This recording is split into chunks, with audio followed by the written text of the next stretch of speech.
day, Simba. The sun will set on my time here, and will rise with you as the new king. This is CNN. Morning glory, America. Bonjour, hi, Canada. I'm Hugh Hewitt. That was the voice of the late, great James Earl Jones. Very few people are as great in their profession as James Earl Jones has been for 93 years. My favorite roles for the guy was as the CIA director in the Tom Clancy books, The Hunt for Red October, and a couple more. What were they? Patriot Games, Clear and Present Danger. He was in Field of Dreams. He was in so many different things. But here's the key thing that you're not going to know unless you go through the bios. As someone who has worked in voice for 35 years, there's only one guy, James Earl Jones. And what will astonish you, and astonished me also about the late, great Vin Scully, is that like Vin Scully, James Earl Jones, as a child, had a terrible stammer stutter. Now, at age 6, I'm going to read from the Washington Post about this. At 6, Mr. Jones developed a debilitating stammer. He said he went essentially incommunicado for the next 8 years, even as he proved a curious and observant child in school. When Mr. Jones was 14, his new English teacher, a retired college professor, began introducing him to poems by Shakespeare and Longfellow. He invited Mr. Jones to write his own verse.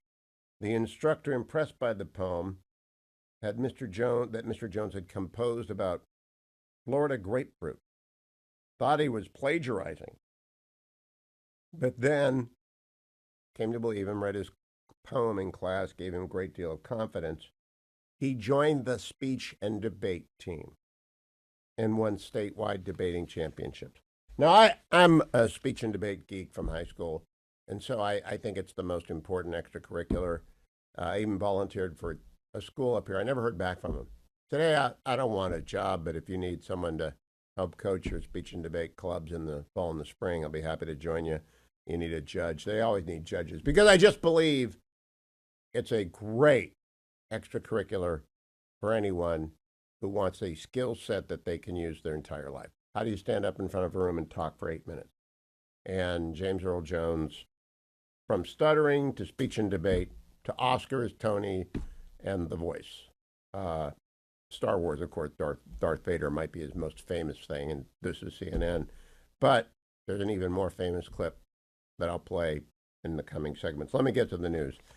It's debate day, right? It's debate day. And everyone will turn on their sets at 9 o'clock tonight. And you know who has the most on the line? ABC News and its parent company, Disney. I have a new column over at foxnews.com, which I want to read to you. It begins by referencing the CNN debate. CNN, quote, passed its test that came in the form of the first presidential debate in June between President Joe Biden and former President Donald Trump. Opinions are divided on whether CNN passed or failed in its interview of Vice President Kamala Harris.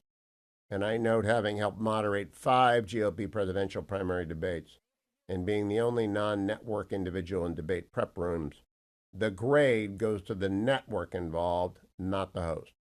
Debates and big interviews are collective efforts by the organizations hosting them. That's not always true. Candy Crowley colored outside of the lines and had to leave the business because she destroyed the 2012 campaign. But usually it's the organization that you grade.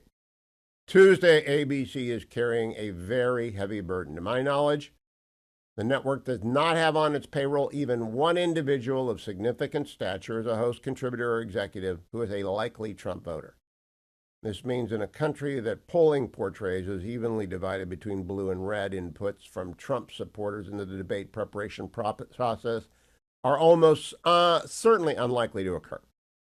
And thus, it's extremely unlikely for the debate to feature questions that such voters believe, red voters, believe are relevant and indeed crucial to the choice before the country. How could ABC get to the high ground from which the questions vetted by its debate team, posed by its hosts David Muir and Lindsay Davis, don't result in a Bud Light level meltdown for its brand and the brands of its parent company, Disney? The surest path is to lean heavily on commander-in-chief questions. Presidents don't pass laws. They either sign what Congress sends them or they veto such bills. Hypotheticals about whether a candidate would sign this or that hypothetical bill are just hobby horses for ideologues posing the queries. A president does indisputably have control over America's national security and the deployment and use of its military.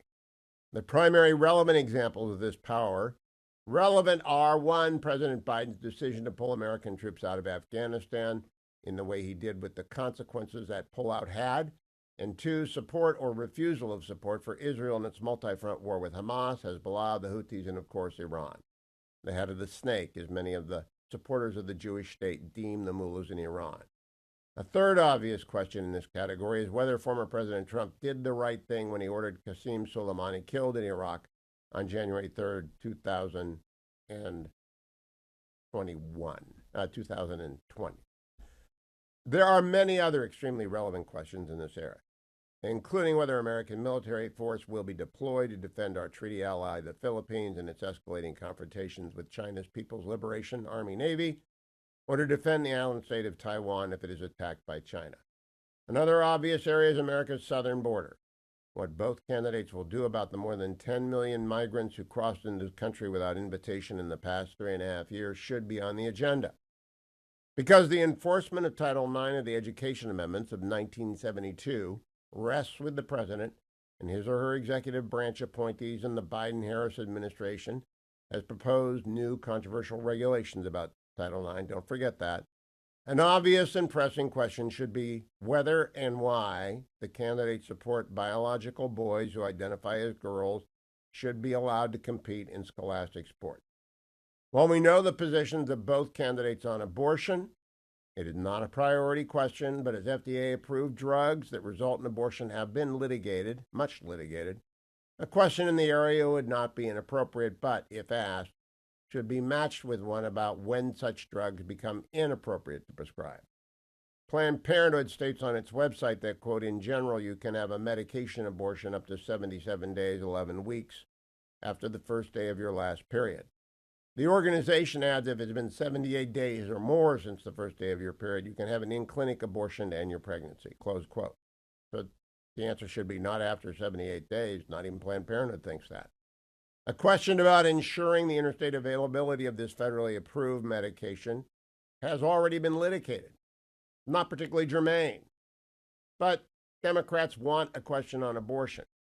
If they get one, it should be paired with the president and his authority over the Health and Human Services Department, which controls the FDA, but also about Title IX, which presidents control via the Department of Education. So is the forthcoming response from a new president to the explosion of anti-Semitism on campuses. That's the Department of Education responsibility. So is the pace and success of the massive expenditures on the already legislated Green New Deal provision. So is the future of nuclear energy and permit reform to expedite fossil fuel extraction and export. If a president can act unilaterally in the area, it ought to be on the table. All of these questions are legitimate. Will any of them get asked? Asking both candidates how they assess each other's choice of a running mate would be interesting. There are 100 fair and tough questions to pose. If ABC produces an equal number of questions that strike both red and blue America as pointed but fair, and as many that are difficult for former President Trump to answer as are posed in that category for Vice President Harris, the network and by extension Disney will pass.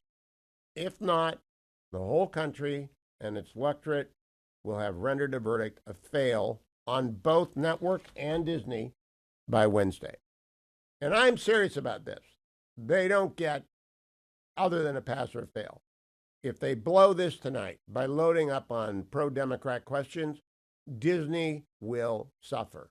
I mean, it will be a Bud Light meltdown. If we have 90 minutes of abortion questions and 90 minutes about January 6th, which I don't think is relevant at all to this debate, Harris can say whatever she wants. Trump can say whatever he wants. But the debate moderators ought to be asking commander-in-chief questions, especially about, for example, I asked J.D. Vance last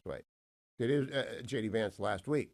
Does Israel have the right to hit Iran if it sees Iran preparing an attack like that which it had launched in April.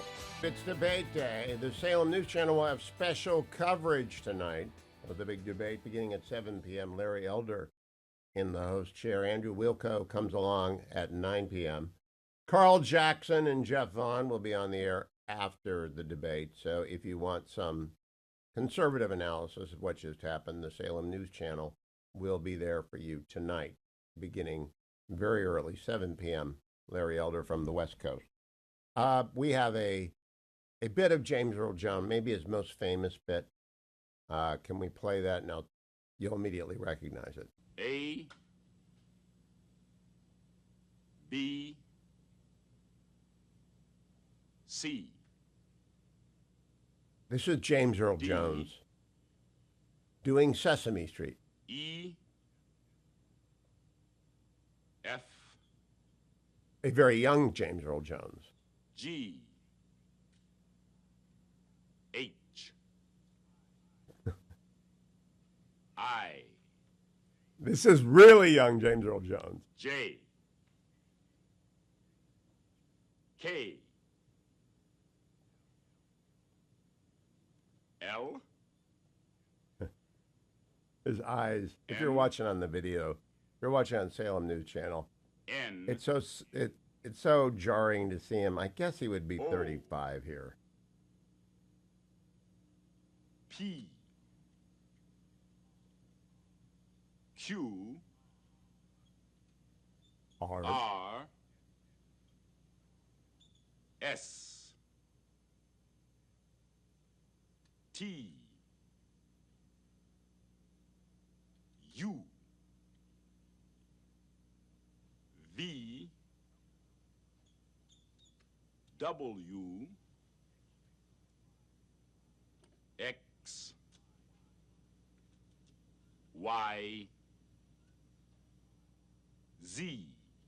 There you go. A. Bravura performance from James Earl Jones on Sesame Street, probably 50 years ago.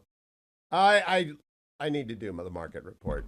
I'm very saddened by James Earl Jones dying because the voice is the voice of a generation. Like when Herb Score died, I grew up with Herb Score in my ear. By the way, the Guardians won last night. They had a perfect game, 6 2/3 inning from Joey Cantillo, who is I think it's his third start ever, going into the 2 outs in the sixth, bottom of the sixth. And they beat the White Sox, which really shouldn't count as a win. I heard yesterday someone refer to the White Sox as perhaps the worst team in baseball history. But I'm glad to have 4 games with them, 1 down, 3 more to go. Meanwhile, the Royals are playing the Yankees, and the Bombers. The pinstripes came through for me. First time I've ever said anything good about the Yankees ever. So the Guardians' magic number is 15. I'm not going to explain that to you if you don't know what that means. Look it up. Ever heard of Team Beans? Team Beans is named for Andrew Kaczynski's daughter, who died very young of cancer. And it was awful. And a lot of people who like Andrew, Cleveland kid, works for CNN, the K-File. Sometimes the left hates him, sometimes the right hates him, but he's a good journalist. And the suffering he and his wife went through when their first daughter died was just awful, and it was public. And they raised a lot of money to attack pediatric cancer, and they continue to do so. So I have a soft spot for Andrew and the K-Files. So Andrew showed up with Aaron Burnett yesterday, and he's a very good, he digs and he digs and he digs and he digs. He does it to everybody. And he did it to Kamala Harris yesterday and found a questionnaire that she filled out for the ACLU in 2019 when she wanted to run for president. Let's play Andrew Kaczynski on CNN with Aaron Burnett yesterday talking about that questionnaire, cut number 21. Tonight, Kamala Harris releasing details of her policy positions for the first time on her campaign website. A K-File investigation has uncovered, meantime, a 2019 questionnaire. And in this questionnaire, Harris laid out some much more liberal stances, among them on immigration.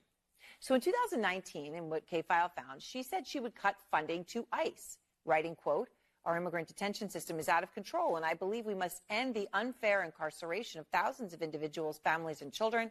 I was one of the first senators after President Trump was elected to advocate for a decrease in funding to ICE." Well, now, of course, she's touting the Biden administration's executive order to crack down on the border. K-File's Andrew Kaczynski joins me now. Andrew, that's pretty incredible on its own when you're talking about what you found here on ICE. What else did you find? Yeah, and this was a questionnaire that she filled out for the ACLU, and this questionnaire is really an interesting snapshot in time of that 2019 Democratic primary. Kamala Harris was trying to get to the left of Bernie Sanders. She was trying to get to the left of Elizabeth Warren, and you really see that in a lot of these answers, and I want to walk our viewers through a little bit of what she said. Let's just take immigration and look at what she said here.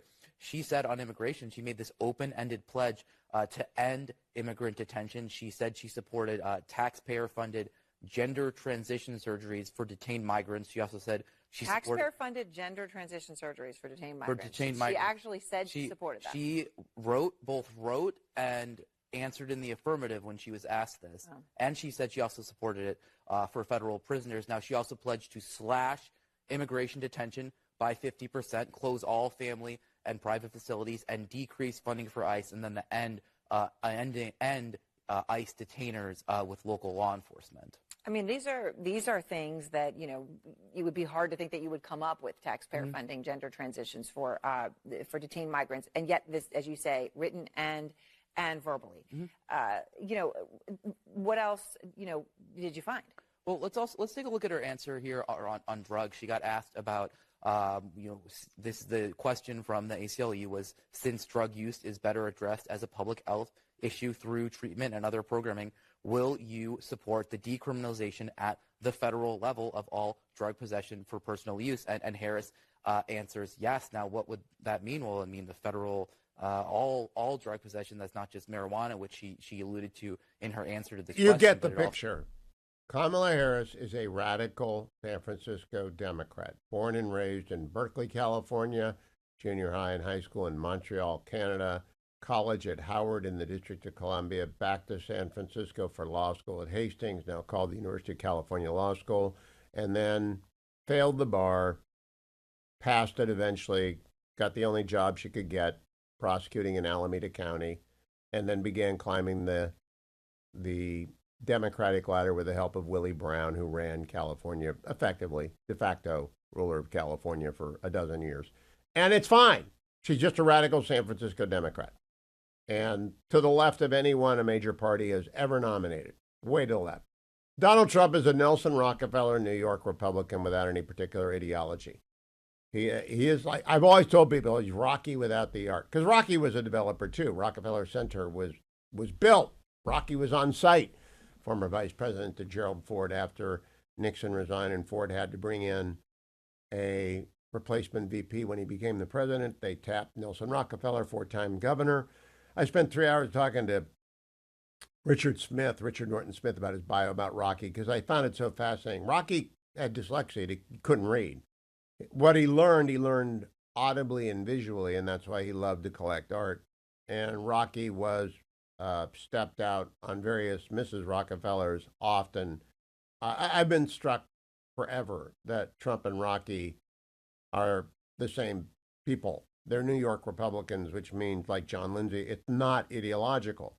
So what you see is what you get. And tonight, they'll try and make him seem like some right-wing nut, and he's not.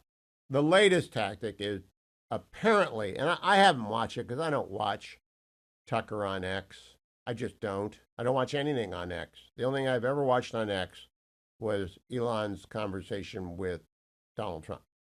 But Elon, by the way, yesterday gave a podcast in which he did paint, in very briefly, what we could have ahead of us if we don't let Democrats kill it. Cut number 27. I think actually the reality is that if we get rid of nonsense regulations and shift people from the government sector to the private sector, we will have immense prosperity, and I think we'll have a golden age in this country. And it'll be fantastic. He is absolutely right.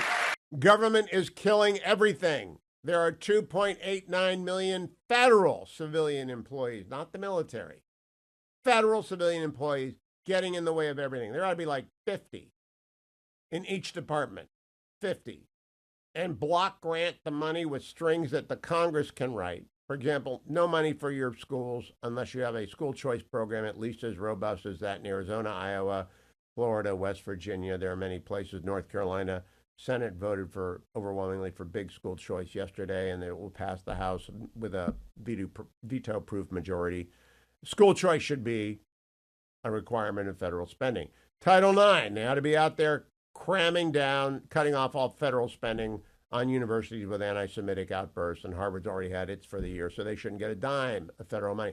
There are things you can do with federal money that are pretty simple, right? We don't need the FDA to over-regulate. We don't need it to under-regulate. We need it to stop scaring people. The CDC is crushed and crumbled under Anthony Fauci's disastrous reign at the end. We do need the FAA. I'm not saying that, but the EPA doesn't do anything. It really doesn't do a thing. The state can do it all. The Clean Water Act, the Clean Air Act, the Endangered Species Act, well, the latter, the ESA should be repealed. Leave it up to the state. It went from being about bald eagles to being about the fairy shrimp. The vernal pool fairy shrimp. God, that made me a lot of money. I was representing a landowner that had the vernal pool fairy shrimp, and boy, did they pay me. Or the Delhi Sands flower-loving fly. What Elon is talking about there is the federal government screws up everything it touches. And when Kamala Harris says she's going to build 3 million units, the federal government doesn't build anything. They stopped 3 million units from being built over the last 5 years. It's all I did through 27 years of practice from which I'm now retired, is deal with land use. I was on a homeowners association call last night in which I referenced, I'm a California and a District of Columbia lawyer. I'm not a Virginia lawyer, but I was saying, don't get in a lawsuit with your homeowners. It's just a great way for lawyers to get rich. Homeowner association lawsuits, just a great way for lawyers to get rich. Not rich, but well off. If you're only selling your time, you can only sell 24 hours in a day, so you're never going to be Elon Musk. But very comfortable living. And the federal government made my living for me. After I left the federal government, I started working against them, trying to get permits from their Environmental Protection Agency, U.S. Fish and Wildlife Service, Army Corps of Engineers. Worked from Papua New Guinea all the way over to Palau, all the way over to Hawaii, all the way over to California and Nevada. I just did land use because the federal government screws everything up. So Donald Trump tonight doesn't have to do much. Don't interrupt. Shake your head. And what about the 2019 ACLU questionnaire, Vice President Harris? You standing by any of that anymore? Any at all? Ted Cruz went on Fox News with Dana Perino and Bill Hemmer yesterday. He gave his assessment of what she would be like, cut number 24. So on your opening question, you got me to say something I think I've never said before. I agree with Bernie Sanders. Yep. Look, and by the way, Kamala's right. She says that her values haven't changed. They haven't changed. She has been a hard left vote her entire life. In the Senate, she showed up in 2017. I served with her for years. 100% of the time she voted hard left. Her voting record is to the left of Bernie, and it's to the left of Elizabeth Warren. I served with Bernie and Elizabeth. It is not easy to get to their left. There ain't much space there, but Kamala happily occupied it. Look, this is someone who, as a senator, when cross-examining the head of ICE, Immigration and Customs Enforcement, compared ICE to the Ku Klux Klan. That's what Kamala Harris did. Said, you know, people are saying you're like the Klan. And understandably, the head of ICE was offended and said, I don't know what you're talking about. We're law enforcement agents who are protecting American citizens. She's like, well, but people are saying you're just like the Klan. That's who she is. And Bernie's right. That there's a reason that the left is not mad at Kamala for pretending to run away from all of her left-wing positions. Because they know she's pretending. They know it's all about, we just got to get to Election Day. And if, God forbid, she gets to the White House, she's going to go back to what she's done her entire life, which is hard left. Okay, so hard left. Guy Benson, our friend on the Fox News panel with the panel with Brett Baer last night, said this, cut 25. Well, Brett, I think there have been two sound bites, two questions answered in the last couple of days that are revealing about Kamala Harris. Neither have come from her. She and her running mate don't really do interviews or do the whole questions thing. But Bernie Sanders, the clip that you just played where he essentially said, oh, she's still with me. She's just saying what she has to win an election. And then one of her spokespeople, Ian Sams, went on another network and was asked about why people are so unhappy with the economy after 3 to 4 years of Biden-Harris. And his answer, paraphrasing, but it's pretty close, he said, we don't have time to talk about what may or may not have happened in the last few years. There's an election to win. That is Bernie Sanders and a Harris spokesman basically saying, pay no attention to her positions of the past, pay no attention to her vice presidential record. Let's just focus on feeling good and winning an election. I think voters should be highly skeptical of all of that. I think you'll hear a lot of this on Salem News Channel, special debate coverage tonight. It begins at 7 p.m. with Larry Elder. 9 p.m. Andrew Wilco is on. Carl Jackson and Jeff Vaughn are doing the post-debate wrap-up. I'm joined now by David Drucker, senior writer for The Dispatch. What are you expecting tonight, David? What am I expecting? I'm not sure what I'm expecting. I will be, because Hugh, every time I expect something over the last 10 years, that these politicians seem to zig or zag. But I will say that Harris has a lot of work to do to navigate past policy positions and to explain why she has changed her mind, as her campaign and her have said she's changed her mind on a number of key issues. The former president, of course, has to navigate his personality. When he can keep the focus on policy, he's in a much better position. He often cannot do that. In his first debate with Joe Biden in 2020, he was focused on personality, and he acted like Joe Biden had no business being on the debate stage with him. Couldn't keep the focus on policy, and it really hurt his campaign. Obviously, June 27th of this year, a completely different story. So which Donald Trump will show up, and will Kamala Harris be able to talk about policy in a way that gives confidence to a lot of voters who are open to voting for her, as the polls show us, but are not yet sure that they have confidence in her ability when it comes to issues. I was listening to the commentary podcast yesterday, David, and John Podhoretz made a fascinating and I think very true observation.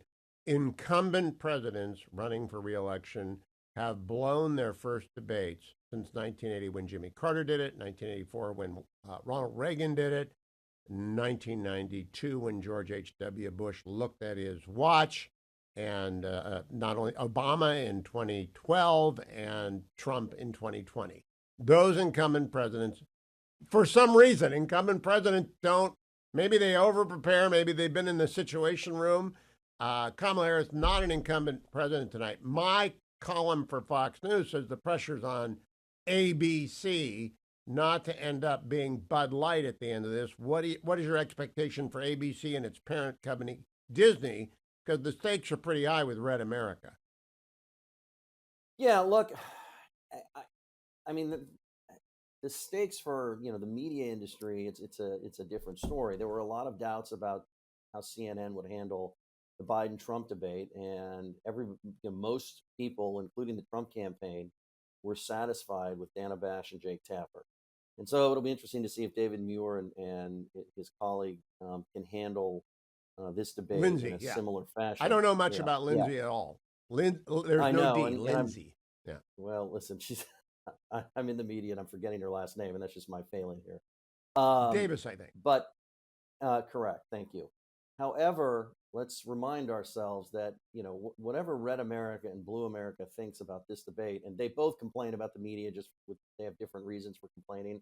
It really matters in the 7 swing states. I mean, that's what matters. Do the people tune in? Do they get something out of the debate? Do they think it was fair? And even then, it really then just gets down to the small but significant number of persuadable voters and actual swing voters. Now, I believe that polls in one place, John Ellis, showed up yesterday and told me, look, the average of the average of the averages is that it's tied everywhere, not just nationally, but in the swing states. But that there is, as Pew Research has confirmed, a polling response bias. There are some groups, demographics, that over-respond to polls. So I think Trump is ahead. But he can lose that lead if he blows it tonight. I don't think there's going to be a second debate, by the way. I just don't. Do you think there's going to be a second debate? Well, there'll be a second debate if the candidates feel that they need it. And if one or the other feels like maybe they can get away without it, but feels pressured to do it, for political reasons. So I'm kind of up in the, I'm not disagreeing with you per se, but I could see a scenario where one or the other decides that they need it, they start bringing the pressure, and then the other one relents. I think the only person who would do that would be Kamala. And if she begins to demand a debate, we will know that the polls have fallen through the floor. That's my view on that. I'm interested. I have all my questions over at foxnews.com, David. But one I wanted to ask, do you think it would be legit to ask each candidate what they think of the other's running mate? Yeah, I mean, that's a legitimate question, sure. Because I think JD is doing a fine job. I hope he stays away from Tucker and the nutty historian. But I also think Tim Walz has really not been what they needed. What's your assessment of Walz? Well, I think that Walz has provided them what they need in certain respects, and look in other respects, there have been some turbulence. But I can say the same for JD Vance. Look, if Kamala Harris has been the one on this ticket that has tried to move to the center, or is attempting to move to the center, and when you're attempting to move to the center as the principal, then you often may pick a running mate who shores up concerns from the base.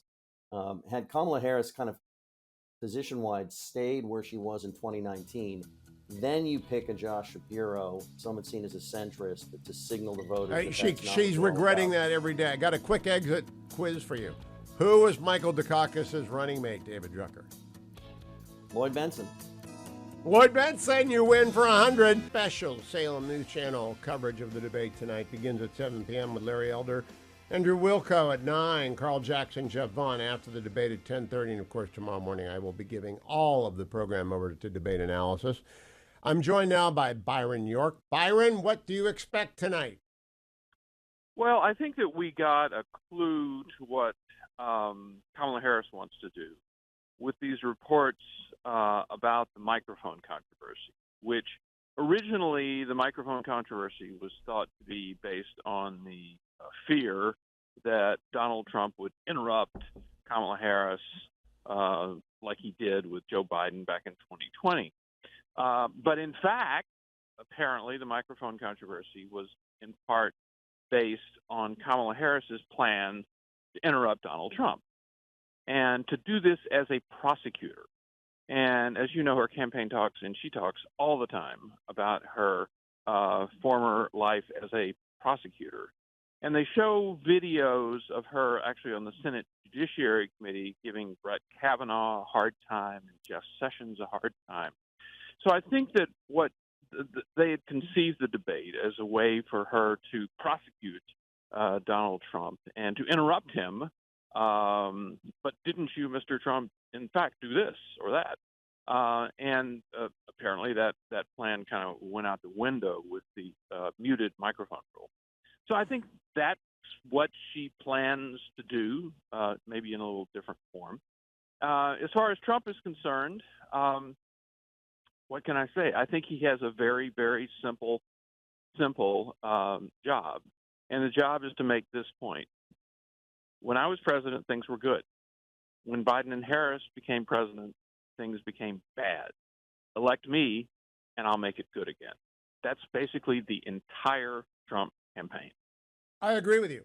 And I think Elon Musk yesterday, if he could say what Elon said last night, I want to play for you. Elon Musk did a podcast last night, and he said this, cut number 27. I think actually the reality is that if we get rid of nonsense regulations and shift people from the government sector to the private sector, we will have immense prosperity, and I think we will have a golden age in this country. And it'll be fantastic. So, Byron, I don't know that Trump has the ability not to take bait because he's a brawler, and he's from Queens. He's Rockefeller without the art collection. And I expect, and he's got no ideology, right? He's not driven by ideology, he's driven by personality and achievement. And so I don't know what he's going to do. Either one could, quote, win. I want to focus on, I mean, I've interviewed him 24 times. I have no idea. He's the best interview in America because you have no idea what he's going to say about anything, ever. But tonight, I think the real test is on ABC, which is facing a Bud Light risk for it and its parent Disney. Do you think they know that? That's a great question. Listen, I have no inside knowledge of the work of the debate preparation at ABC. you think, why is ABC doing the debate? Well, Joe Biden picked them. As a matter of fact, Joe Biden picked them as part of an offer to Donald Trump. It wasn't really an offer. It was an offer designed to be refused. So he challenged Trump 2 debates, one with CNN, one with ABC, in the belief that Trump would refuse it. And then Biden with no audience and no microphone unmuted during the other person's timing. So this was thought to be so antithetical to everything that Trump wanted that he would definitely refuse, and then Biden could say Trump is too scared to debate. I mean, that's how we got ABC. And then when Harris instantly became the Democratic candidate, she acted as if Trump had – she obviously wanted the ABC debate too, and she acted as if Trump had already accepted the debate with her, which he had not done. But ultimately, Trump actually did it. So this is the network that Democrats wanted for this debate. This is everything they wanted for this debate. But if they go Candy Crowley, I mean, if they do, they will have a Bud Light moment, and Disney is the parent. And I've done 5 debates with networks, 4 with CNN, 1 with NBC. Everybody is involved. There are 50 people involved. I was the only non-network person in those rooms for all those dozens of days of debate prep. I was astonished by how many people are involved, and it goes all the way to the top of the parent corporation because they got so much riding on this Byron. So do you think they can be fair? That is their test, and I think they can go to the high ground of commander-in-chief questions and be safe, but do you think they will? I think Trump would say, and he has said in public, that he thought the CNN debate actually was fair. Yes. And that they didn't do a lot of editorializing. They just asked questions and then let the candidates say what they wanted to say. So, obviously there's a lot of playing the refs before this.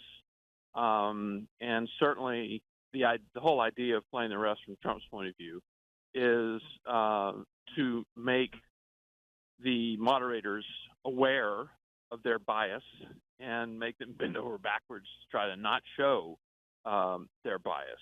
So is that going to be in play tonight? I don't know. You work the refs one way. You can work the refs in real time. And I have seen Newt Gingrich invent this in the 2012 cycle with John King at CNN. Yeah. And I have seen it used, which is to ask the moderators questions about their questions. For example, if Kamala Harris was derailed in her strategy, she just has to adapt a little bit and say, David, Lindsay, are you going to ask him ever about January 6th and how he incited a mob? Yeah, it's very easy to do. I don't know if either of them will be able to deliver. It's a quick thing. I mean, you just repeat it. They have 2 minutes this time. That's the key difference. 90 seconds in the CNN debate. 2 minutes is a long time. I thought so too. I mean, that's a long statement, and you can get bored in 2 minutes actually. And I do think you mentioned, I think with David Drucker or me, the whole baiting idea. And obviously, there's tons of stuff that Harris can use to bait Trump, starting with convicted felon. Oh, what's your over/under on the use of the term convicted and felon? I'm putting the line at 20. Are you under it or over it? How high? Yeah, how high can you go? Well, I don't think she's going to overuse it, but she's definitely going to use it. And as a matter of fact, in her very first speeches as a presidential candidate, she actually referred, I think, to 3 cases. She called him a sexual abuser, referring to the E. Jean Carroll case. She called him like a business cheat or something, referring to the New York Letitia James lawsuit. And then she referred to him as like a hush money criminal or something, referring to the Alvin Bragg prosecution in New York. And those are 3 cases that have actually been adjudicated. So my guess is she's going to do that again, and he's going to have an answer and a way of treating that is not just him exploding and saying they were all bullshit cases and going after me and blah, blah, blah. You can't say that word, I don't think, anymore, but because we're carried on television now. But I will say this, Byron, that he can say one thing, which is, I'm not going to rise to the debate about your lawfare question. Everybody in America knows it's lawfare, and it's hurting you, Kamala. It hurt you, it hurt Joe Biden. It drove him out of this race. It got me a momentum. America knows you're using lawfare. I'm not going to respond to that. Let's talk about jobs. Do you think he possibly can do that? I don't actually know if he can get away with that. I think he has to say something. I mean, he's standing there, and whatever you think of the circumstance, been convicted of a bunch of felony counts in a New York state trial, and he has had these other adjudications against him. This is absolutely lawfare, but I think he has to address them in some way, and more than what you just said, which is say, you're better than that. I'm not going to speak of these things. Okay, my exit question, I have two. Do you think the 2019 ACLU questionnaire will come up? Because Andrew Kaczynski gets the scoop of the year on that story.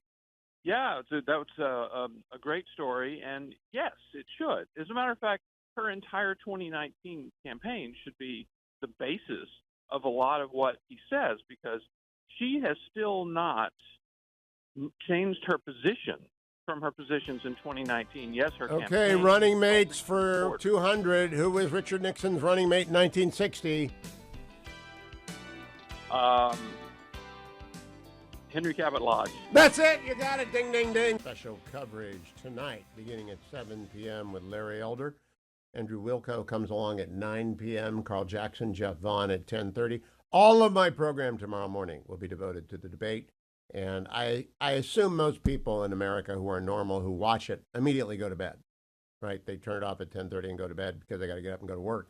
So I'll be leading the spin in the morning, as will Generalissimo, because he's actually going to do a Dwayne's World tonight. If you want, I've always said to podcasters, if you're covering the Browns, if you're the Orange and Brown podcast, do your podcast first, file your stories later, because people want to hear you talk about it. Generalissimo, are you and Harley going to actually stay up and do Dwayne's World after the show, after the debate tonight? Of course, I'm on the West Coast, so the debate goes from 6 to 7:30 West Coast time. I plan on trying to cut up the debate kind of in real time. I've got kind of the ability to do that. I'm hopeful to have all the cuts ready to go basically by 9 o'clock and try to get a couple hours sleep and get up around, 12:15, start taping a podcast, be done by 1:15 in the morning, and come in here and do prep and turn it right back around for here.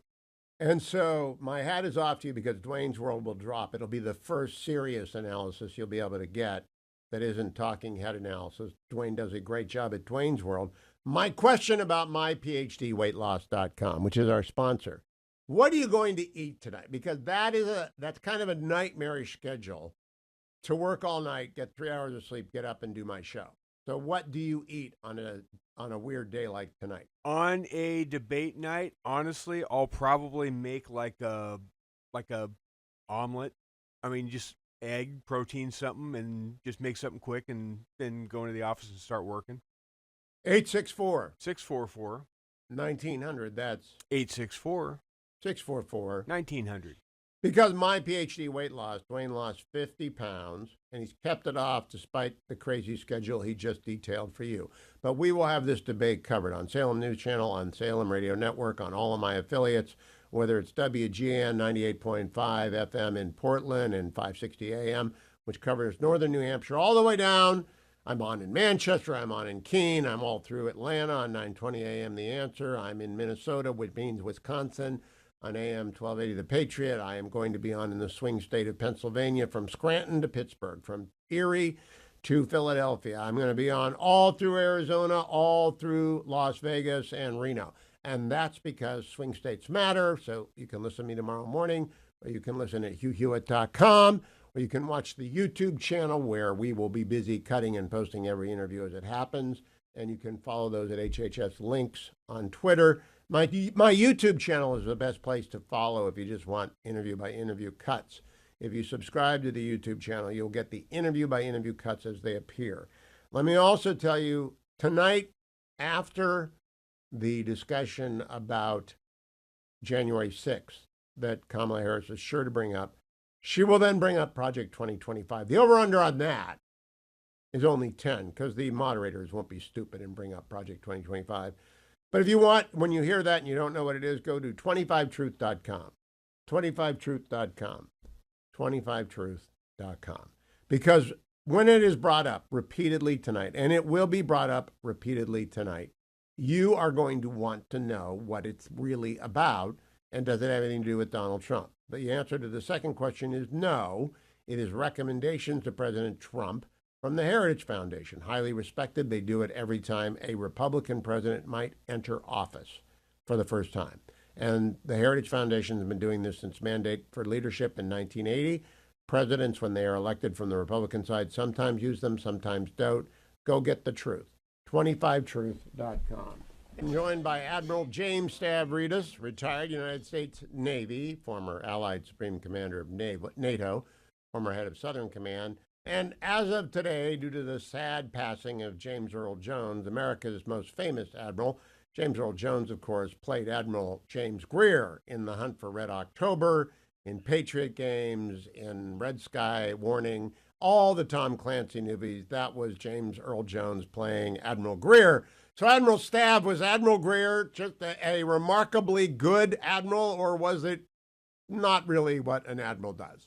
Oh, are you kidding? He was incredible. And I'll give you three things that he brought across in his portrayal that all good admirals should be. One is he had real gravitas. When he walked into a room, you immediately looked at him, and he had presence. And then number two, and I think this is so important, he was calm. He was preternaturally calm. And Jack Ryan would be flaring around and sparking off, and Admiral Greer could always just sort of calm things down. We say in combat, the eye of the tiger is when things speed up. For you, they slow down. And so Admiral Greer had that quality, calmness. And then third and finally, he was smart. Man, was he smart. He could see behind the curtain. And I thought James Earl Jones nailed it. And yeah, he's my favorite on-screen admiral, although I'll give you a close second. Close second may surprise you, Hugh. It's, of all people, Woody Harrelson playing Chester Nimitz, Admiral Nimitz, in the most recent iteration of the film Midway. I didn't have any idea. I will have to go and watch that. Admiral, just an aside, do you have favorite Navy movies? I mean, do you recommend favorite Navy movies? Sure. I'll give you two that I really love. One is In Harm's Way, starring John Wayne as Rockwell Torrey, the Rock, very tough old, starts as a captain in command of a cruiser and actually ends up as an admiral by the end of the film. And second one is a very dark Cold War movie called The Bedford Incident. And it's about a battle between a Navy destroyer and a Russian submarine up in the Greenland, Iceland, UK gap at the height of the Cold War. Oh, wow. Now, Richard Widmark plays the captain, and just, it's incredible. Sidney Poitier is in that film as well as a journalist embarked in the destroyer. Now, Admiral, I'm not your agent nor your publisher, and you're a writing machine, but I think you could knock off 25 movies about the Navy in about 2 days and sell 1 million copies. All you have to do is do like a little commentary, 800 words on 25 movies, and there's your book. Because every sailor and naval family in America will do it. So I give that to you. That's my present to you this morning. Well, it's a good one. It's a good one. And before we go to the real world, I think you know this, but I have a novel coming out on October 9th. That's exactly what you just described. It's called The Restless Wave. It's about the early days of World War II. and it's a novel about the U.S. Navy at the absolute height of our Navy, when we had hundreds of aircraft carriers and thousands of ships. Well, that's like the fleet at full tide, but a fiction equivalent of it. I will look forward. I did not know that was coming out October 9, Admiral. Yes, sir. And I'm by the looking way, forward to it. Fleet at Full Tide by James Hornfisher was a book I referred to often in writing this one. That's where I got it from. I got you recommended it to me years ago. You may not remember that, and it's a fabulous book. So, Admiral, what would you recommend to the debate moderators to ask tonight with any connection to national security and the Navy? Well, first, I just hope they get into national security. So often these debates, for a lot of reasons that I understand, but they become very embroiled strictly in domestic issue with very passing moments. But the three obvious things that both candidates ought to talk about is what are you going to do if Iran gets a nuclear weapon? I mean, there's in my view, a campaign candidate for president ought to be able to articulate a coherent plan for dealing with Iran if they completely go off the rails and start building a nuclear weapon. Number two, perhaps even more obviously, what are you going to do about China? Here we have a nation that claims ownership of the entire South China Sea. Are we going to stand against that, stand with our allies? What's the plan on China? And then third, again, pretty obvious one, is the war in Ukraine. Where are you, Madam Vice President, where are you, former President Trump, on continuing to support Ukraine in the face of a brutal invasion by Vladimir Putin? Those are, I think, the top three. Those are commander-in-chief questions. I wrote a column for Fox News today, which it was kind of hasty, but I had to knock it off yesterday. But just commander-in-chief questions are safe. Yeah. And a network that asks commander-in-chief questions primarily gets the pass on the pass-fail thing. Let me tell you what I asked J.D. Vance last week, and then get your answers to it. I asked him, one, did Israel have a right to strike Hezbollah preemptively 2 weeks ago when Hezbollah was spinning up a massive missile attack?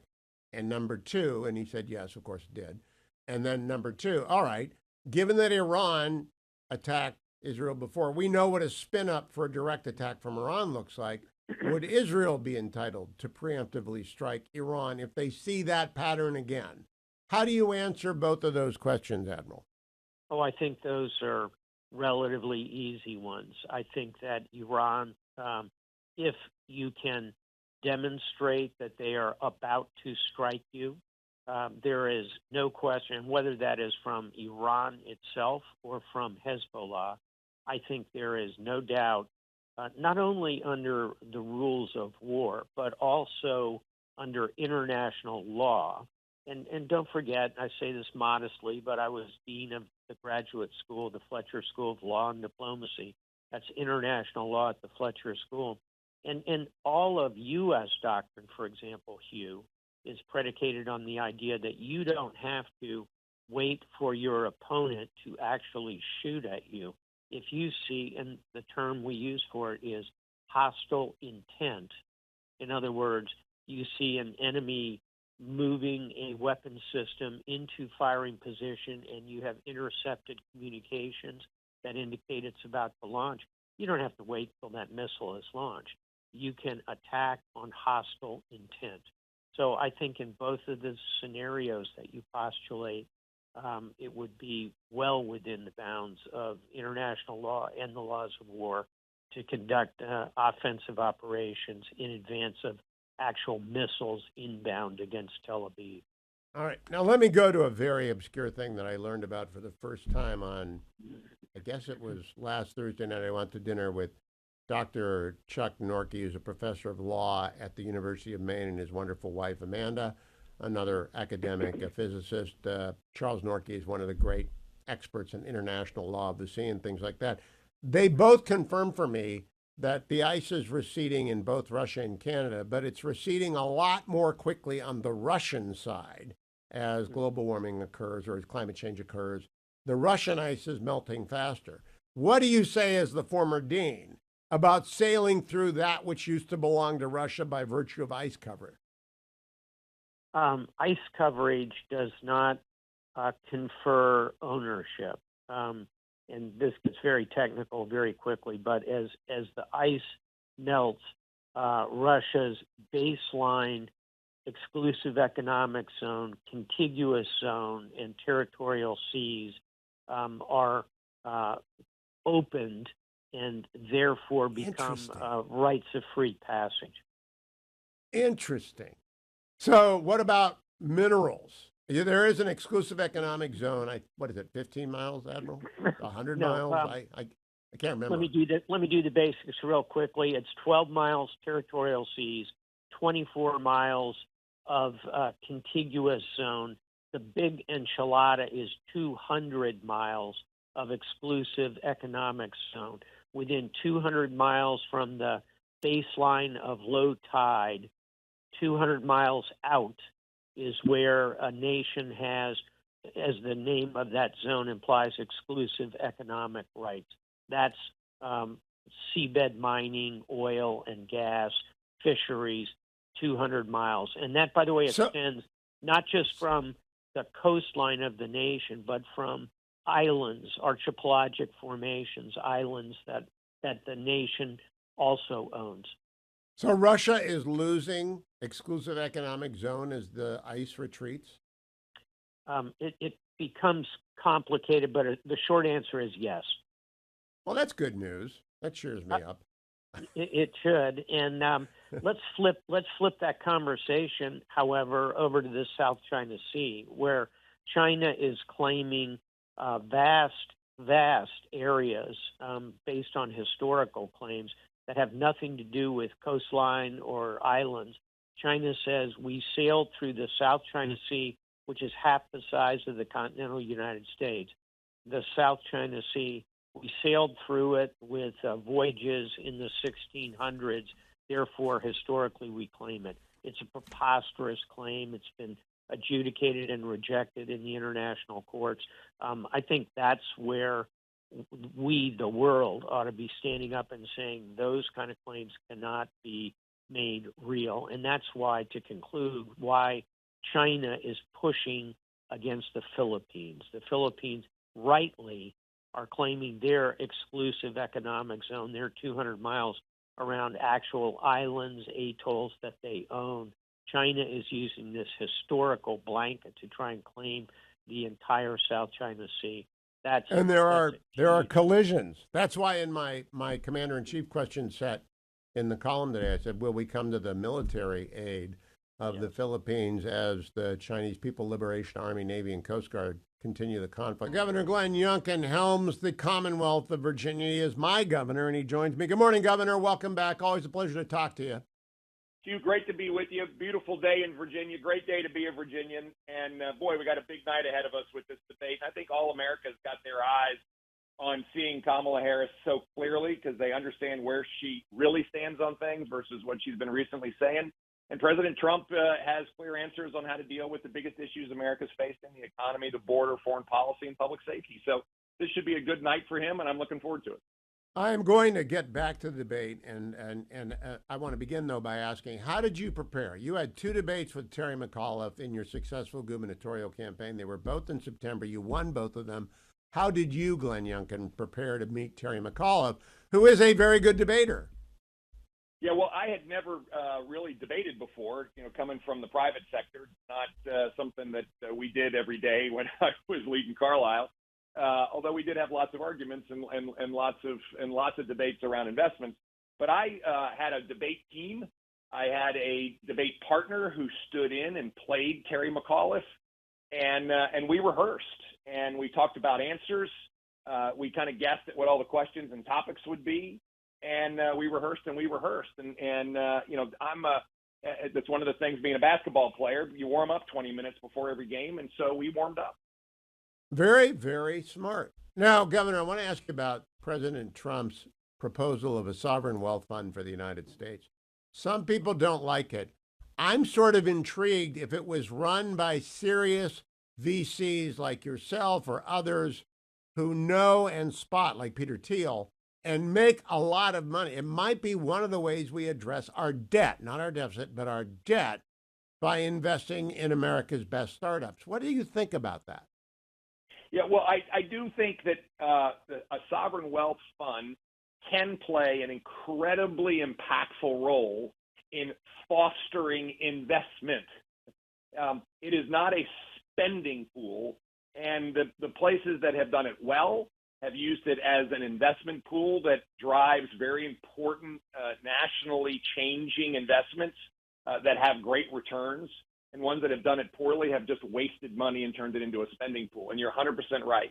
It needs to be managed by real professionals, not political hacks, and that's the places where it is done really, really well. I do think that there's a risk here. Listen, there's a risk that it becomes a toy that a misguided presidential leader could use, and that's what I worry about. Listen, the Democrats have demonstrated one clear priority: spending, spending, and spending. And on top of that, they have demonstrated a second clear priority, which is tax everything.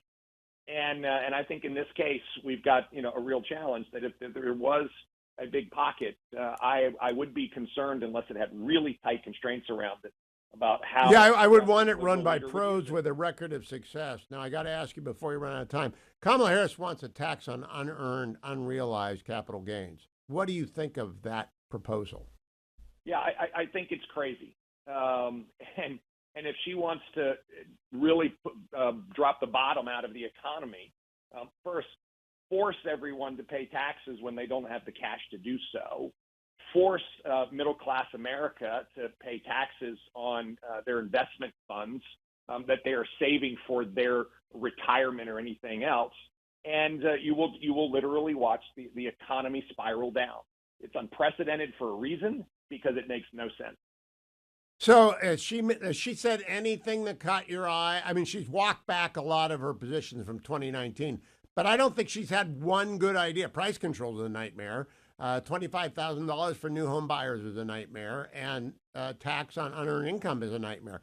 Anything at all from Kamala Harris that makes sense, Governor Youngkin?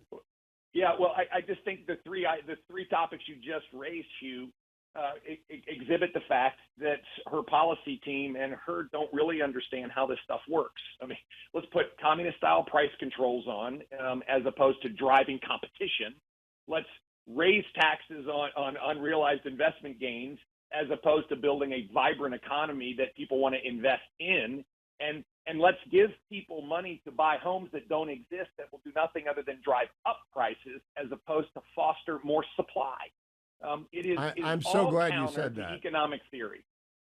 Last question, Governor. You have proposed that cell phones be banned from public schools. How is that going? I applaud you, but I don't know if it's up to you to do that. I mean, don't you recommend in the local school districts implement or not implement?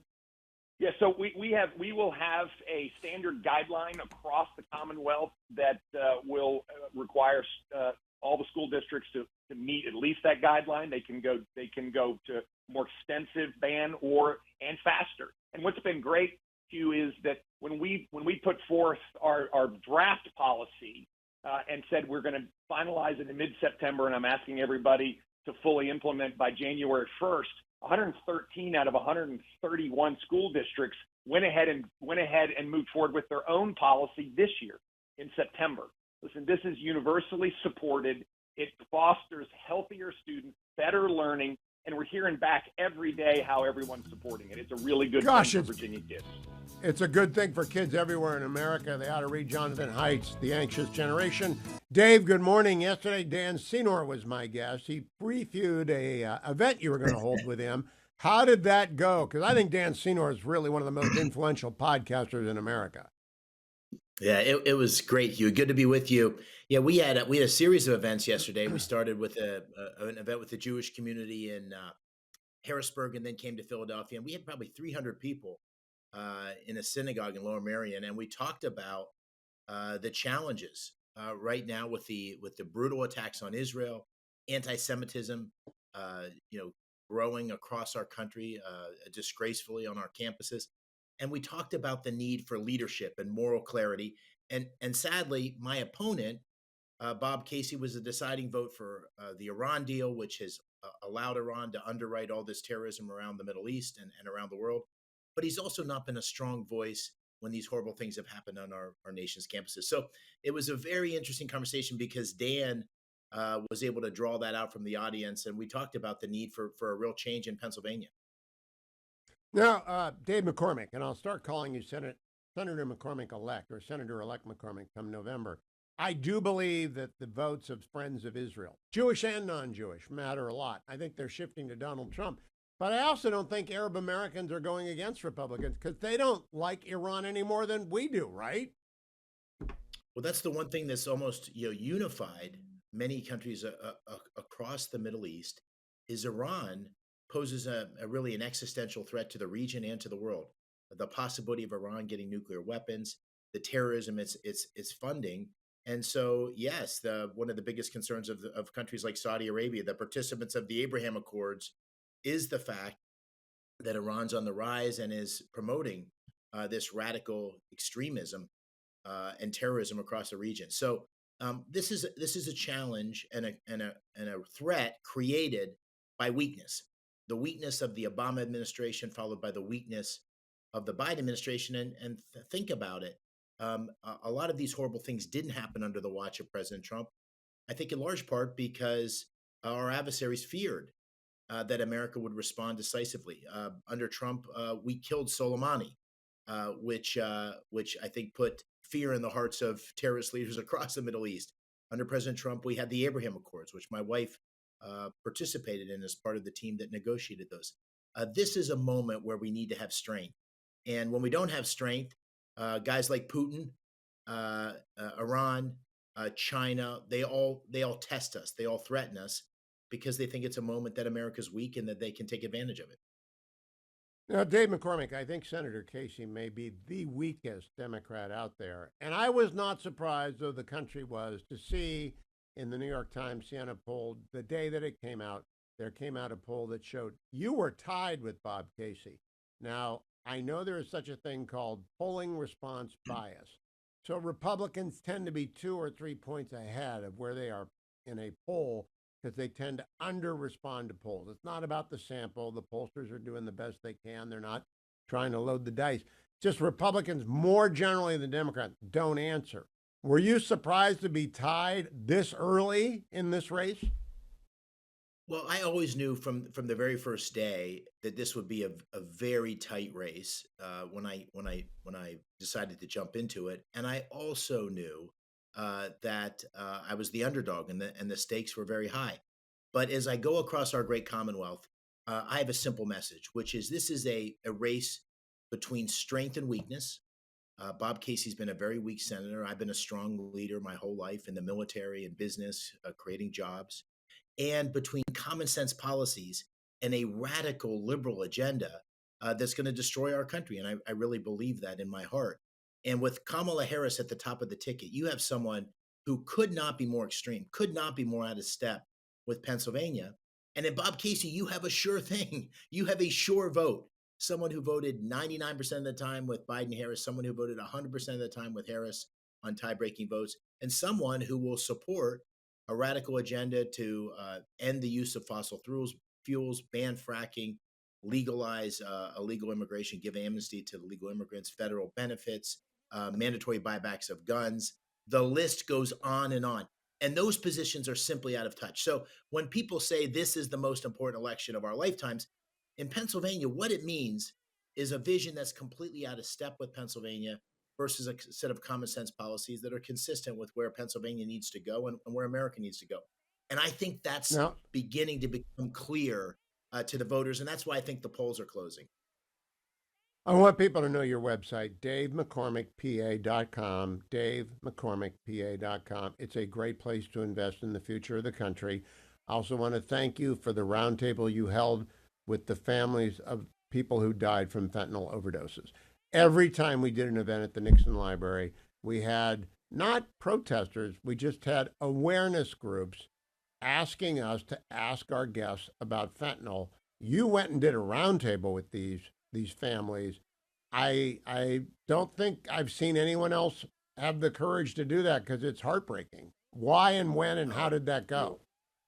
We did this a week ago last Friday at my home in Pittsburgh, where we had 4 sets of parents come and talk about the loss of fentanyl. And as a father of 6 daughters, I honestly, Hugh, almost couldn't get through it, just the tragedy. And what you discover is that most of these kids didn't even know they were ingesting fentanyl. It was through recreational drug use. It was through things that they thought were just going to help them study through the night. And this has become so pervasive. We lost 4,000 people in Pennsylvania, and it's due to a number of factors, but a primary factor is the wide open borders where the cartels are pushing fentanyl into our communities. It takes a couple days to get from the southern border to here. And the statistic, Hugh, which you will appreciate more than anybody, is last year in America, we lost about 115,000 people from fentanyl. In 8 years of war in Vietnam, we lost about 58,000 people. We had 2 Vietnams last year in America because of the scourge of fentanyl and those cartels pushing this poison into our communities. We have to be radical in terms of taking on this threat. We got to secure the border, but we also have to use, in my opinion, on day one, I'd be in the Senate saying we should designate the cartels as a terrorist organization and use our military in a very thoughtful, selective way, our drones, our special operations, to take out the cartels, to take out those distribution networks. It is an enormous challenge that's destroying families, destroying our communities. And it was a heartbreaking discussion last Friday. Well, I compliment you for having it. Now, I want to play for you an Elon Musk comment from an interview he did yesterday. It's only 19 seconds long, Dave McCormick, but you are a very successful businessman like Elon Musk. I want to know if you agree with this sentiment. Can we play for I think actually the reality is that if we get rid of nonsense regulations and shift people from the government sector to the private sector, we will have immense prosperity, and I think we will have a golden age in this country. And it'll be fantastic. I believe that, Dave McCormick. If we can get the 2.89 million federal employees down to a reasonable number and to stop their interference with wealth generators, this country will explode with wealth. What do you think? Absolutely. When I go across Pennsylvania, small businesses, farms, wherever I go, the regulatory state, the compounding effect of regulations is destroying free enterprise. We've got to reel that back. President Trump had a great idea when he was president previously that for every new regulation, we should take 2 away. I've put out a plan where we need to not only have much more discretion in terms of being able to hire and fire federal employees, but I think we also need to move these departments out into the country. And that's one of the many ways to shrink the footprint of our government. I propose, for example, the Department of Energy should go to Pittsburgh because the people who are regulating industry should be among the people with whom they're regulating. And we need to have some radical shakeup in Washington. One of the benefits of being an outsider, someone who's been in the business world for 25 years, is I know how to bring about change. I tell people on the campaign trail, Hugh, if you like the status quo, I am not your guy. Do not vote for me. Vote for Bob Casey. If you want to shake things up, you want to change Washington, I'm a guy who can do that. Dave McCormick, thank you. Keep coming back. All of you out there, visit DaveMcCormickPA.com because the money flooding in, the dark money flooding in against Dave McCormick is immense. But your small dollar donations matter a great deal. So let me remind you that tonight on the Salem News Channel, we will have special debate coverage beginning at 7 p.m. and with Larry Elder, Andrew Wilco at 9 p.m., Carl Jackson, Jeff Vaughn at 10:30 tonight. Also want to remind you that if you're really into this election, the Battleground Talkers Tour, battlegroundtour.com, gets underway towards the end of October. I'll be appearing in Detroit, in Columbus, in Pittsburgh. All the Salem talkers going out and about around the country. Wherever they are welcome, we like to go. Go check out battlegroundtour.com, battlegroundtour.com. Let me also remind you, we aren't NPR. We don't get money from the government. We get money from our sponsors. One of my best sponsors is andrewandtodd.com. And you know what? I thought I was done with loans, but I'm not. I have decided. We paid off our California house years ago because I believe in 15-year mortgages, and we bought the house in the 90s, and it's paid off. And it's sitting there not Yeah, it just sits there. And we go back and forth. I teach at Chapman, and we have house sitters, young people, et cetera. But the money is stranded there, all the money that went into the house. So I'm going to do a reverse mortgage because I think I can do better. It's going to appreciate anyway because California is crazy unless we have Kamala Harris come in and destroy the economy. It's going to appreciate anyway. But I said to Fetching Mrs. Hewitt, I think we can do better than the interest rate charged on a reverse mortgage. We don't have to make any mortgage payments. So I talked to Andrew Del Rey about it, and I'm exploring it with him. If that's you, there are two kinds of people who get reverse mortgages. Those who just hate to not let their money sit there and not do anything with it, checking account, money under the mattress people, and that's what a paid-off home is. And they want to take the money out, and they can do better because of the market statistically. If you just put it into an S&P fund, it'll do better than the rate of interest on a home loan. And a reverse mortgage, you never make a payment on. It obviously has to be paid off at the time of the sale of the house or the death of the second spouse, which will be in this case. And so you have to be very blunt with whoever you're talking with. You have to trust them. Andrew Del Rey, Todd Avakian, andrewandtodd.com are lenders. They do reverse mortgages. They've done all of my mortgages, 888-888-1172. They've done Dwayne. They've done all sorts of people in Salem. They've done thousands of your mortgages, your being the audience that listens to the Hugh Hewitt show, because people trust them. And that trust has been earned over decades with Sierra Pacific Mortgage. They are the lender, not a middle person, not an agent who just set up shop. They're not referring out to banks. They're better than all that. They are a bank. So if you're going to get a mortgage of any sort, VA, FHA, straight up 15-year mortgage like we did, you need to do a no money down VA loan, or you want to do a reverse mortgage, andrewandtodd.com. 888-888-1172, 888-888-1172. Coming up after the break, I've got Senator Tom Cotton. And Tom Cotton is lethal on these Sunday shows, absolutely lethal. So I want to talk to him about what points he hopes former President Trump makes tonight and what he expects of the ABC News moderator. I have a new Fox News column up. The real pressure is on ABC News and its parent Disney. If they do not ask fair questions, objective questions. CNN had a pass-fail test when they hosted the first debate that knocked Biden out, and they passed. They passed. It's not, you don't get an A, you don't get an E. You either pass or you fail. I think ABC will pass tonight. I don't think they dare have a Bud Light moment. But we'll see. I don't know. I have no idea. I've never met David Muir. I don't know Lindsay Davis. I wouldn't recognize David Muir if he walked into a restaurant. I don't watch ABC. I haven't watched ABC since Peter Jennings died. So we'll see. There isn't one conservative, one pro-Trump voice in that network that I'm aware of. So we'll see. I'm joined now by Senator Tom Cotton of Arkansas. Senator Cotton, welcome. Always good to have you. Thank you, Hugh. It's good to be back on with you. What do you expect tonight from both candidates and the moderators? Well, Hugh, the last time Donald Trump took a presidential debate stage, he ended the other candidacy. I'm not sure we're going to see quite such a resounding victory, unprecedented in the history of modern presidential debate. But I do expect President Trump will win handily because he's going to expose Kamala Harris's radical record. You know, she wants you to believe that she was born in Berkeley and grew up in Montreal, and then all of a sudden sprung forth fully formed as a presidential candidate, and just gloss over the fact that she's been Joe Biden's wingman for a failed 4 years in the White House, or that for 4 years in the U.S. Senate, she was the most liberal senator, which is hard to do when you're serving with Bernie Sanders. And before that, she was a soft on crime, open borders attorney general for the state of California.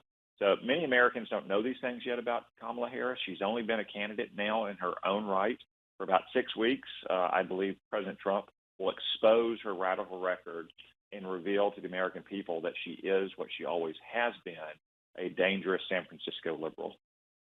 Senator Cotton, your buddy in the Senate, Bernie Sanders, and I don't know if he's your buddy, he's your colleague in the Senate, he actually did us a solid, us being people who want Trump to win, by saying out loud the quiet part, which is she hasn't changed. She really does believe in Bernie's agenda.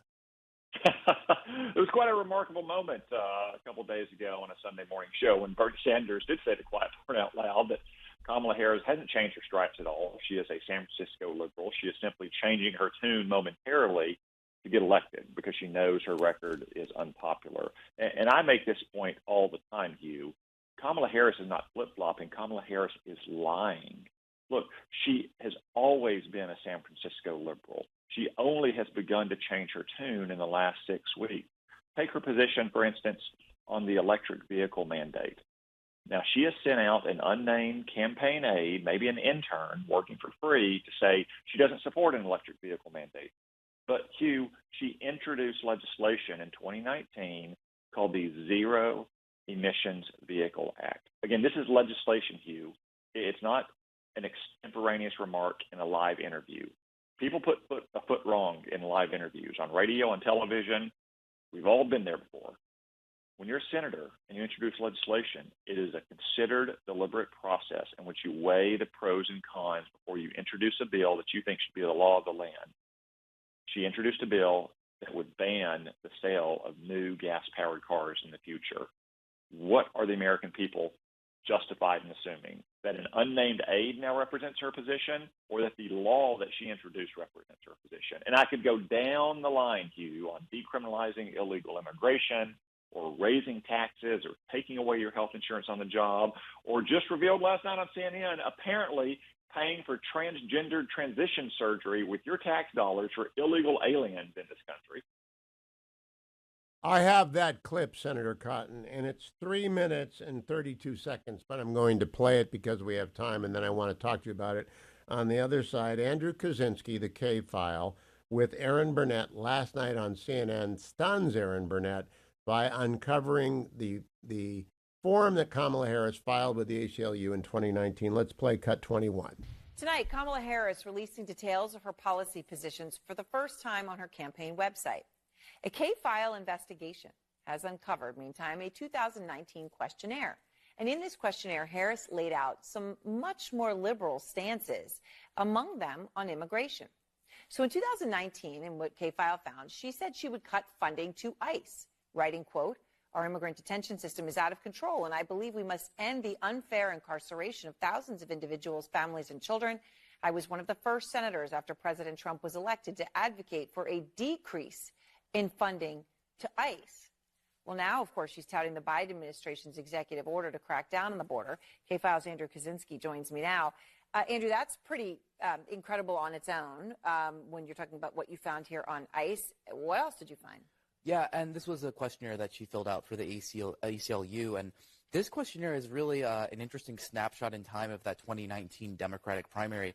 Kamala Harris was trying to get to the left of Bernie Sanders. She was trying to get to the left of Elizabeth Warren, and you really see that in a lot of these answers, and I want to walk our viewers through a little bit of what she said. Let's just take immigration and look at what she said here.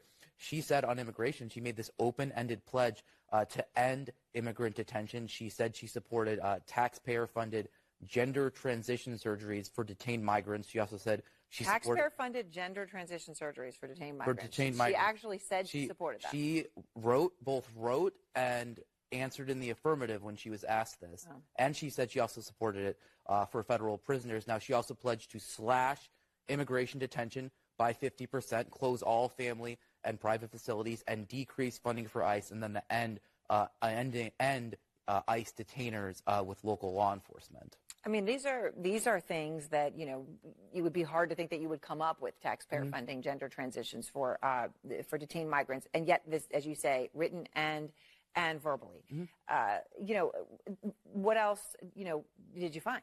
Well, let's take a look at her answer here on drugs. She got asked about, you know, the question from the ACLU was, since drug use is better addressed as a public health issue through treatment and other programming, will you support the decriminalization at the federal level of all drug possession for personal use? And Harris answers yes. Now, what would that mean? Well, it mean the federal all drug possession. That's not just marijuana, which she alluded to in her answer to this question, but it also would mean it's federal level of all drug possession, fentanyl, crack, use. You know, yes. cocaine. I got to like say, Tom Cotton, I was stunned by that. In 2019, we knew about fentanyl. I just cannot believe about that question. Yeah, I mean, Hugh, credit where credit is due for CNN for running such a segment. You know, if I said those things or if Fox News ran a segment like that, I'm sure CNN would be fact-checking them, saying that they're false. But it's all there in black and white, Hugh. This is the point I've been making for 6 weeks. Kamala Harris is a radical San Francisco liberal. She wants to use your tax dollars to pay for gender transition surgery for illegal aliens. She wants to decriminalize, not just say a small amount of marijuana for personal consumption in your home, all drugs, crack cocaine, heroin, fentanyl. This is who she is. Now, again, she can try to hide all she wants from her record, or she can finally put up an issues page on her website that is literally copy and pasted from Joe Biden's campaign agenda. But she's always been a San Francisco liberal. That's what she always will be, no matter what she says in the next 8 weeks. Now, Senator, the big test tonight, there are two. Donald Trump has to stay on message, and he tends 2 minutes a long time, and he likes to give longer answers than that. But even more importantly, what do the moderators ask? I don't know David Muir. I've never worked with him, or Lindsey Davis. I don't know them. I do have 5 presidential debates with networks, and it's a group effort. I doubt there's one person in the room preparing the debate who will vote for Donald Trump. Never occurred to me that anyone at CNN would or anyone at NBC would, and therefore they're blue biased to begin with. Do you think they can avoid a Bud Light moment tonight? So Hugh, I've got a couple suggestions for the moderators. You know, I've been out on the campaign trail over the last 2 weeks, helping our great candidates like Bernie Moreno in Ohio and Tim Sheehy in Montana, Sam Brown in Nevada. I'll be out soon with Mike Rogers in Michigan and elsewhere. It's always refreshing when you talk to local reporters who aren't part of the D.C. bubble because they ask straightforward questions that allow the candidates to explain their positions for the most part. Obviously, you can get some bias locally too, but for the most part, reporters will simply ask, what's your solution to bring down prices? How would you stop illegal immigration? So I hope the moderators, rather than asking a bunch of long-winded prosecutorial cross-examination questions, will simply say to these candidates, what are you going to do to close the border? What's your plan to get our deficit under control? And let the candidates explain where they stand. I had a 30-second rule, Senator, which was no question should be longer than 30 seconds. Whenever I did debates that I could control the questioning format, because long-winded questions are setups. That's the only thing. Well, it kind of reminds me of the old joke at town halls or other forums whenever the folks open it up for questions, that your question should have come in the form of 2 sentences. The first sentence should end in a question mark. The second sentence should be thank you. But no, so the moderators would be well served if they simply ask open-ended questions that allow the candidates to explain their positions and contrast their records. How will you bring down prices? What will you do with the tax bill expiring next year? How will you secure our border? That's one recommendation. The second recommendation to you is that this is the presidency. This is the job to be commander-in-chief. Of all the things Kamala Harris has hit out on and tried to avoid questions on, it's what she would do as the commander-in-chief, as the chief crafter of American foreign policy. We know what Donald Trump will do. 4 years, it brought peace and prosperity. Maybe you don't like his tweets or his manner, but no one can doubt that there was not a war in Ukraine. There was not a slaughter of 1,200 Jews in Israel. He didn't have Iran on the march all throughout the Middle East for 4 years. He can explain what he'll do to solve some of those crises. Kamala Harris really needs to answer, for instance, for her role in the Afghanistan humiliation and how she's going to respond to these crises around the world. This is an important moment. It may be the only presidential debate we have. Traditionally, there's 3, and one is dedicated to foreign policy. So I really hope the moderators spend a healthy amount of time on foreign policy and national security tonight. Last question, Senator. I would bet everything on 2 things, that she'll use the word convicted and felon more than 20 times, and the moderators, but that she'll also say, Donald Trump, you killed the bipartisan border bill. There was no bipartisan border bill. How would you recommend President Trump answer? We have a minute. Look, the reason we have a wide open border, why we have more than 10 million illegal aliens flooding into this country, while in some towns like Springfield, Ohio, you have them swamping schools and housing and health care facilities because Kamala Harris and Joe Biden opened the border. They are responsible for this crisis, not some hypothetical bill that didn't pass a single chamber of Congress at some point during the Biden administration. That is Kamala Harris's record on the border. President Trump's record on the border, by contrast, when he was president, was to secure it and to force other countries to help us contain the flow of these migrants. I've been waiting all week to talk to Ty Lassiter. Now, Ty is a sponsor of my program, keycitycapital.com/u. I'm an investor in keycitycapital.com/u. And before you can't get into the fund I'm in, it's closed. I invested 2 years ago. But you can still invest with them. You must be an accredited investor, and you should read the prospectus carefully. I do not give advice on investing, but I love talking to Ty. My question, Ty Lassiter, Kamala Harris wants to build 3 million homes. You actually build homes, or apartments, actually. What did you make of that proposition from Kamala Harris, and what would that do to the market? I think it would probably help Key City Capital's properties. Well, it would absolutely help. I think there's a couple of things on that. And first of all, I think it's a recovery from her unrealized capital gains tax that she's looking at posing on investors, individuals, everyone across the United States, which would absolutely debilitate our real estate market. Talk about not being able to afford a home right now. Homes would just be absolutely unaffordable if that happened, because people aren't going to have a way to cover those capital gains. It's going to be a phantom tax. And the only way to manage that is going to be to raise the home prices and sell your home.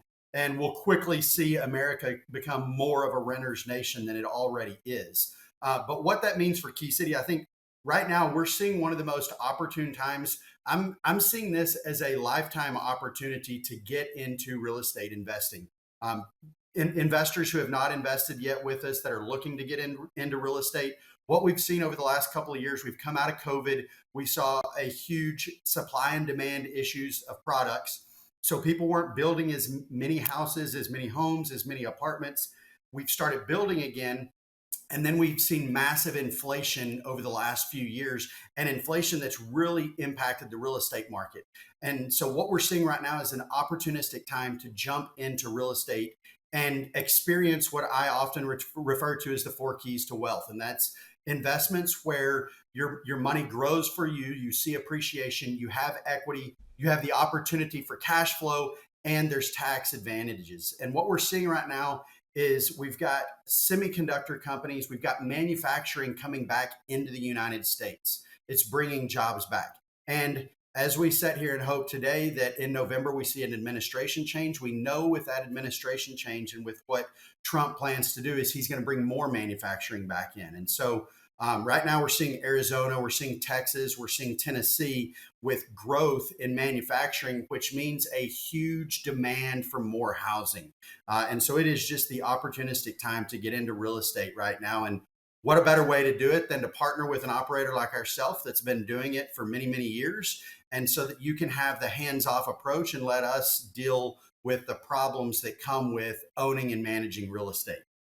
Yeah, I always wanted, in the Fetching Mrs. Hewitt, always wanted to diversify into apartments, but we're not going to manage those. I mean, that's your problem. My question for you is, the inflation that allegedly has gone away, it's returned to the building. It's everything to build a house has gone up in the last quarter. What's it doing to the rental market?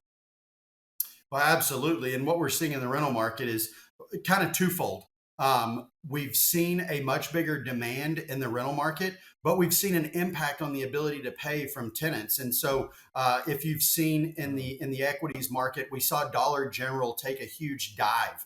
And you ask yourself, why would Dollar General take a dive? Well, that just means that the middle class, the lower class in America is failing to be able to afford living right now. And so they're having to make decisions. Are we going to continue living in this home that may cost $2,200 to $2,400 a month? Or are we going to downsize into an apartment that's $1,200 to $1,800 a month? And that's the decision that we're seeing right now. And so we're seeing a big tenant demographic change across many of our properties, which can be a good thing. But it's an opportunity that we need to focus on, where housing is a huge need. And we've seen a shift in kind of the way that apartments are built, but it's still an opportunity that we're seeing a renter nation moving right in front of our eyes. If you want to invest with Key City Capital, go to keycitycapital.com/U. Be an accredited investor. Read it. Last question, Ty. Do you guys let pets into your units? I never asked that. I didn't see it in the prospectus. I don't remember whether or not you're pet-friendly apartments. That's a small item that we typically don't include in our prospectus. It's going to be property by property, but the overall answer is yes. But we charge for that. There's pet fees. There's a larger deposit, things like that. But we also have specific breeds that are not allowed in our properties. And so that is all that insurance requires that, our lenders require that, and then we as managers require that as well, just for general liability purposes. We don't want to see. Okay, so I read the prospectus very carefully because everyone should, but I didn't remember anything about pets, and it's interesting to me because the demand for pet-friendly units is going through the ceiling as generation whatever it is grows up. They're all pet owners. I just can't believe. But anyway, keycitycapital.com/U. They build in red states, they buy in red states, they rent in red states. And if you want to invest and diversify your portfolio, read the prospectus carefully, get in touch with them at keycitycapital.com/U.